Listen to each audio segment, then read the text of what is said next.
if you're looking to make your deck better when going second, then these board breakers may just be the right cards for you. What's up guys, this is tcgsam here, and in today's video I'm coming at you guys with a board breaker tier list for the post Valiant Smashers format. I've already uploaded a hand trap tier list, which if you haven't checked out already, be sure to do so. It'll give you a rundown of all the different hand traps that I think are relevant in the format and go over some of the advantages and disadvantages of playing those hand traps.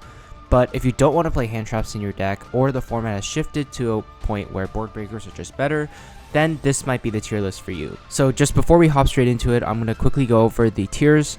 So the main deck tier, I think these are cards that could be very easily put into most main decks, if not all main decks. Strong side deck, these are cards that should be in most side decks in my opinion, unless your deck has a very good reason for not playing them. Niche side deck, these are cards that I think are very specific meta calls and will be good depending on how the meta shifts or how your local meta is. And then finally, questionable. I think these cards are just in general not very good at the moment and probably shouldn't be played. So hopping straight into the tier list now, we're going to start things off with Mind Control and Change of Heart. These two are essentially the same card, Mind Control just being a worse version of Change of Heart. No matter what deck you use it against, it's always going to be trading with one form of interaction or one of their resources. Now, so think about a deck like Rescue Ace. You can target a IP Masquerena they end on, for example, that could force it out. If they end on SP Little Knight, you can target that as well, and if they let you have it, SP Little Knight then becomes a disruption on your side of the board. Or if they don't let you have it, then you got rid of the SP Little Knight banish. And then with Unchained, if they don't have Sharvara in their hand, then you're going to be taking like DDD, which is going to be very strong. Even if they do have Sharvara, at the very least that's going to force out Yama and the Sharvara from hand, meaning you forced out at least 2 parts of interaction from them. And against all these other rogue decks as well that are just ending on SP Little Knight or like a single boss monster, heck, even a deck that's ending on Fenrir, it's not the worst thing in the world to actually take it and then just force things out. The problem with this card is that it doesn't necessarily break the entire board and may not be high impact enough because even at the end of the day, if you're trading 1-for-1, it may not be enough for you to actually win the game. Change of Heart at the bottom of strong side deck because you can play with a card like Thrust, whereas Mind Control is more of a niche side deck option in my opinion if you really feel like these stealing cards are going to be particularly good in a certain format. Next up is Dark Ruler No More. So Dark Ruler No More is in an interesting place right now. I don't think this card is phenomenal, but I don't think it's terrible either. There are a couple of decks it's actually pretty strong against. Like you could make an argument against a lot of the combo decks like Manadium, for example, which aren't necessarily playing the counter trap anymore. You could even have it be good against like certain mid-range decks like Unchained. While it's not perfect against that deck, it will trade with a significant portion of their board or force out a lot of things on their end. Against a deck like Rescue Ace, depending on what they end on, you can trade with SP Little Knight or IP Masquerena. And just in general, it's not a bad card against like rogue decks as well, like Sword Soul. However, there's not a matchup where it particularly stands out. Even a deck like Infernoble that I used to be good against, it's no longer good against because of the Angelica's Ring, which means now there isn't a super great deck that you'd want to have this in against all the time, in my opinion at least, unless I'm missing something obvious. So I'm going to put this at like the top of niche side deck tier. I think this can still be good against certain matchups. I just don't really see which specific matchups those would be in the current format. Next up is Dark Hole. Dark Hole is also an interesting card because it's always going to force interaction from your opponent regardless of what they end on. So if you're ending on like, for example, IP Masquerena, SP Little Knight, it's going to force those out right away. Against the deck like Unchained, it'll force out their interactions as well. It doesn't really do anything against a deck like Pearly or Labyrinth, but against those few other top meta decks, I think it can be okay to force out some interruption.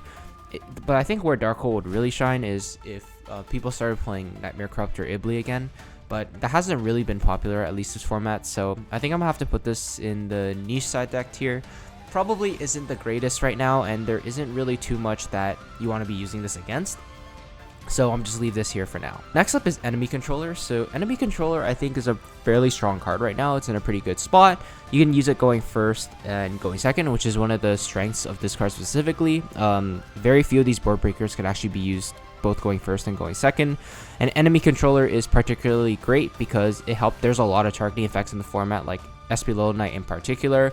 just being able to chain this on a monster your opponent's SP is trying to banish, or you're just using it to like force out an interaction from your opponent, stealing a monster in the mirror match. Like, it's just super strong right now, and I think that it's also incredibly good against most of the matchups out there, whether you're going first or going second. Like, notably, I will say going second is not particularly great against a deck like Pearly or Labyrinth, but there's so much coverage that this card has, and for that reason, I think I'm going to put it in the main deck tier. You definitely can be main decking this card in most of these decks out there. Of course, there are going to be higher impact cards that also don't make you go -1. I think if you're playing this card, you're probably putting it in your main deck in some number of copies. Next up is Kurikara. I don't think it's very good in this format. Now, it's really only good against a deck like Pearly, you can say, because Pearly players nowadays probably won't ever play around this card with not using Sleepy during their standby phase. Aside from that, like, I don't really see a matchup where this is particularly strong in. There's just so many end boards where their monsters are more reactive than like proactive. So like proactive as in like X-Pearly Nard drawing during the standby phase, reactive as in like Baron de Fleur, for example. So at that point, you've already had to force out some interaction from your opponent, and you've committed some of your resources to the board as well. And if you're not killing them that turn, so many of these decks have strong follow-up that it's probably not going to matter if you tribute their entire board, because if you don't kill them, then they're just going to win on the clapback after you've committed all those resources to the board. So in my opinion, at least, if the only good matchup this card has is Pearly, then I don't really think it's worth playing. They're just better cards against specifically Pearly. Speaking of cards that are good against Pearly, I think the Book of Moon and Book of Eclipse are quite strong. Eclipse a bit more so than Book of Moon, because Eclipse does have the option to play around a card like Straight Pearly Street, but also lets you prevent your opponent from getting draws as well during the standby phase, depending on how many materials they have under their baby XYZ. But aside from that, they're also in the same boat as Enemy Controller, where you're going to be able to flip down monsters going first as an interruption, or going second to force some interaction out. Unfortunately, it doesn't work against probably the most common monster you'll see in end boards, being SP Little Knight. So while it's particularly strong in the Pearly matchup, it also has some applications in other matchups as well. So I think you can probably choose to main deck Book of Eclipse. You absolutely don't have to. And Book of Moon is more like a weirder side deck choice that maybe, depending on the strategy you're trying to play, like, it might be better to consider like other cards over it. So Book of Eclipse, I think I'll put in the main deck tier for now, but I do think that there are some other board breakers you may want to consider before playing Book of Eclipse. But if you feel that there's a lot of Pearly in your area, I think it's definitely strong enough to main deck this format. Next up is Triple Tactics Thrust. So Thrust is also in an interesting spot because most decks are going to have some form of monster interaction on your turn, aside from maybe Labyrinth. But that means now you'll have access to tons of these board breaker blowouts or engine with Triple Tactics Thrust when you're going second. Of course, going first, you get to set blowouts like Dimensional Barrier as well in certain matchups. I think this is still a very strong card. The only thing I will say is that not every deck has the room to play Thrust, or not every deck can take full advantage of Thrust, because either their engine doesn't really have anything good to set off of Thrust, or they don't have any good blowouts in their side deck to actually side against certain other meta matchups. Speaking of those side deck blowouts, Herald of the Abyss, yeah, it's just specifically for Pearly and Pearly only, essentially. I still think this is a little better than Kurikara, because the fact that you only need to play one of these compared to like 3 of these if you're trying to see this is something that Herald of the Abyss really has going for it, because if you're playing Thrust, you don't need to put more copies of this into your deck, and you have room for other things. So yeah, I'll put Herald of the Abyss in strong side deck, just because of how strong Pearly is right now. Next up is Super Poly. Super Poly is an incredibly strong card this format. I think it has a lot of coverage. There's so many different targets out there that are now viable, like Guilty Gearfried, for example. A lot of decks can end on Baron and SP Little Knight. Garua, of course, is still strong. Mudragon is still strong. If you have room for it, like Draco Stapelia and Draco Aquist can be strong. There's just so many targets that actually cover most of the meta matchups that I think without a doubt, like, if your deck has the room for those extra deck targets, then it's absolutely worth playing Super Polymerization. The only thing is not every deck actually has access to those extra deck slots. So it might be difficult for them to actually put this card in, and it may not be worth like siding like 3 extra deck monsters and 3 copies of Super Poly, because that's just too much commitment at that point. Next up is evenly matched. So evenly matched, I think, is pretty much like the definition of like a strong side deck card. You never really want to be maining this unless you're playing 1 copy with Thrust. It's going to be strong against most of the meta matchups out there, so I think it's pretty simply just a very strong side deck card. It's not going to have coverage into everything. It's not going to be good into everything, but it has enough coverage and enough matchups where it is a blowout that I think it's absolutely worth putting in your side deck. Next up is XYZ Encore. So XYZ Encore is in a similar boat as Herald of the Abyss and Kurikara. Like, the main deck you're going to be using it against is Pearly, but XYZ Encore does have the added benefit of being able to stop harmful XYZ monsters like Abyss Dweller. So that means if you're playing a deck like Tearlaments or Unchained that loses to Abyss Dweller, you can put this in your side deck and you have dual coverage into both the Pearly matchup and any deck that makes Abyss Dweller. So I think it's a pretty solid side deck option. I wouldn't really be playing it if you're not playing a deck that really loses to Dweller. If you're only using this against Pearly, then I think there are probably better options out there. I kind of like Thrust into Herald of the Abyss a little bit more, but you can make the argument at the same time that XYZ Encore, your opponent literally cannot do anything about it, whereas with Herald of the Abyss, like, yes, they technically can have a set Pearly spell to summon Pearlily from the deck. I still think this is a pretty strong side deck option, just not every deck needs to play it. Next up is Lightning Storm. Lightning Storm is a similar boat as Evenly Matched. Very strong side deck card, has coverage into most if not all matchups. It's a blowout in some of those matchups. You just wouldn't really want to main deck it. Next up is Fenrir. Fenrir is, without a doubt, in my opinion, a very strong main deck board breaker in this format.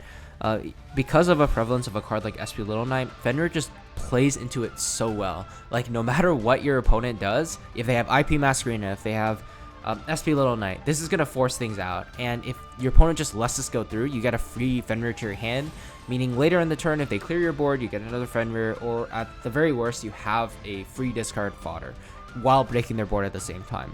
So I think that Fenrir just has so much going for it at the moment. The only real downside I think I really see to this is cards like Bystials and Nibiru as freely as you might be able to if you weren't playing Fenrir. But aside from that, I think it's definitely worth putting this into your main deck, and we're going to see a lot of decks trying this out. Next up is Ultimate Slayer. So it is particularly good against decks like Dragon Link and Unchained, for example, because this sending the Evil Twin Trouble Sunny it essentially breaks the whole Unchained board. It's pretty significant against the Dragon Link board as well. It's just very good against those Link heavy decks, but like Super Polymerization, it has the issue of extra deck monsters that you may not normally want to play unless you have a lot of space. While it has a lot of coverage and is pretty good into a lot of these meta matchups at the moment, I just feel that right now you probably would only want to consider this in very specific decks. Like unlike Super Poly, which has applications going first as well, Ultimate Slayer is strictly a going second card, and it does potentially have some issues because it is a normal spell. It can lose to a card like Anti-Spell as well, I should mention. And also, aside from those Link decks, there's not that many decks where it's going to be like as impactful against them as a board breaker. So I would say it's a pretty niche side deck option, but still a fairly strong card. And then next up, the Kaiju-esque monsters, so Sphere Mode, Lava Golem, and Kaijus. I actually will put these in different tiers because I think that their uses are actually pretty drastically different. So if you start off with, starting off with Winged Dragon of Ra Sphere Mode, I don't think this card is great, this format, because there aren't that many decks that are ending on like 3 or more monsters on the board, aside from maybe a deck like Manadium and Infernoble Knight. So if you are able to Sphere Mode those decks, yes, sure, they probably do lose, but if it doesn't really do anything against those other more common matchups. I put it like maybe the bottom of a niche side deck tier. Like, yes, you can make an argument for it. It's good against those like super heavy combo decks, but aside from that, I really don't think it's that great. Lava Golem, on the other hand, I think is a lot better than Sphere Mode this format. A lot of decks are ending on 2 monsters. Like, if you think about Rescue Ace, like, they're going to have SP plus something or IP plus something. Unchained is going to have the XYZ plus the Link 2. It also has coverage into the same matchups that Winged Dragon Raw Sphere Mode has. You'll distribute 1 less monster, but still getting hit with the Lava Golem in those decks can still be strong enough to make it so you're able to actually play through their board. So I think that Lava Golem is a very strong side deck option. If your deck has the capacity to play it and doesn't really need your normal summon, I absolutely think it can be worth it. And then finally, Kaijus. Kaijus are lower impact than Lava Golem, of course, but pretty much every deck can play them. It's great against a deck like Pearly, and it can be okay against some other decks in the format out there, that depending on what they end on. So if decks are ending on like SP Little Knight or IP Masquerena, it's not the worst trade in the world, but it's only really going to shine against a deck like Pearly, where you can just clear out their Noir when they don't really have any counterplay to that. I think it's probably going to go at the top of niche side deck option. I feel that aside from the Pearly matchup, you want other board breakers that are a little bit more higher impact. But if you feel that Pearly is particularly problematic and you don't want to play these spell outs to it, then Kaiju can be a solid out to it as well. Next up is the Panker Tops and Alpha. So I kind of put these in the same boat. While they're not exactly the same thing, they both are just big bodies that can special summon themselves, swing over something, and then force something out in main phase 2, or just summon it and force something out right away. Panker Tops I think is a little better than Alpha, because with Alpha, since it's not a quick effect, your opponent can actually do stuff to it while it's on the board and you don't use its effect.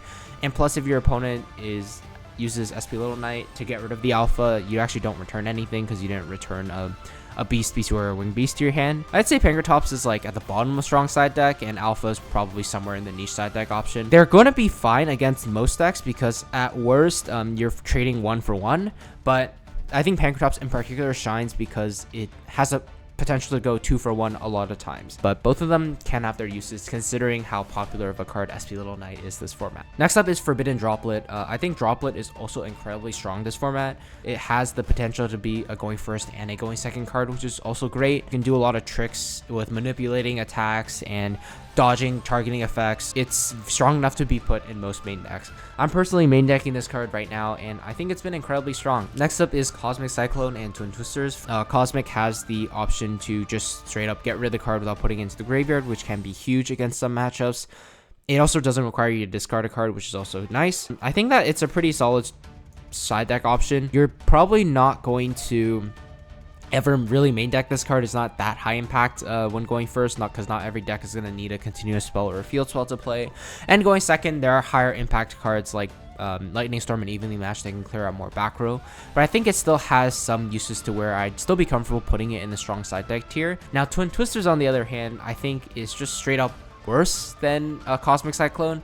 If you want cards that act as a disruption for spells and traps when going first, Cosmic is probably better because your opponent's rarely going to have 2 of them face up on the board. Twin Twisters also does lose to cards like Pearly Happy Memory and Lord of the Heavenly Prison. So I think that at the end of the day, it's probably just going to be a very questionable card. I don't think you really want to play this in your deck at the moment. Next up is Forbidden Chalice. You can just chain it directly to a card like SP Little Knight that's already on the board.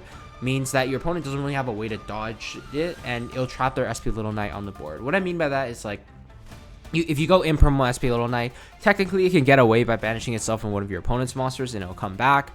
But now if you have a card like Forbidden Chalice, you're going to be able to just play your turn out. As soon as they use SP, activate this and negate the SP. They'll trap it on the board and it'll turn off your opponent's SP from coming back again. And I think that can be valuable, but aside from that, I just really don't see any great matchups for this card in particular. It's just sort of like a worse Infinite Impermanence. Can't be used as a hand trap. Yes, it can be used going first and going second, but I think there's just a lot better cards out there. Next up is Talents. Talents, I think, is a very strong card still. A lot of decks are playing hand traps right now, and since we are in a hand trap heavy format, it has applications going first and going second as well. You definitely can put this in your main deck. If you can play it with Thrust, even without Thrust, I think it's still strong enough to play on its own. And it's good in pretty much every matchup out there. And finally, Marionette Might. Marionette Might is, of course, only for the Unchained matchup, since it doesn't have this other coverage like XYZ Encore does against other XYZ monsters like Dweller. It doesn't have the benefit of Herald the Abyss being able to only play one of it in your deck. I just feel that dedicating 3 side deck slots only for the Unchained matchup is just not really worth it, unless the meta you're playing into is like all Unchained or something. So I'll put this at the bottom of the niche side deck here. Like, I understand that Unchained is a very good deck, and it may be worth dedicating some slots to it if you particularly struggle against Unchained, but I figure at that point, why not just play cards like Change of Heart or Mind Control that also have some applications to other matchups and can be thrusted out if you're playing a card like Thrust. So with all that being said, I hope you guys enjoyed the video. Let me know what you thought about it in the comment section below. And with all that being said, I will see you guys in the next one. Take care.